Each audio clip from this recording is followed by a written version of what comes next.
When you're writing your review, it's very important to be sure to keep in mind your audience. If you're going to be writing specifically for, say, a website that's catering towards horror fans, don't forget who you're writing towards and that they like a little bit of fun as well. However, if you're writing to a much broader audience, you're going to want to avoid things like technical jargon. In short, nobody really cares that you know what a lap dissolve is. The main thing is that the average person that you're trying to reach through a critique is, they just want to know if they're going to have a good time when they go and see a movie, if they're going to be touched, if they're going to be scared, if it's thought-provoking. They want to know that. Basically, the other main point is that you're going to want to be discussing just this film in general. Be sure not to get too excited or wound up in the filmmakers themselves.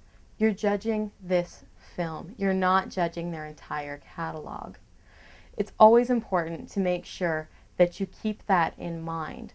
Although you can allude to past works a little bit, try not to get carried away. Some things that you may want to consider is that a lot of critics like to use some sort of a sliding scale on how to grade what you've just seen.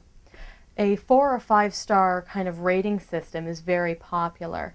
So is the thumbs up, thumbs down, which was made famous by Gene Siskel and Roger Ebert, which is actually probably not the best way to go because you're pretty much just saying yes or no. And as we all know, films, they change, and there is things aren't black or white, basically. Another possibility is to do so many of whatever out of 10. This is probably the best way to do it because that way you're giving yourself a lot of room for movement.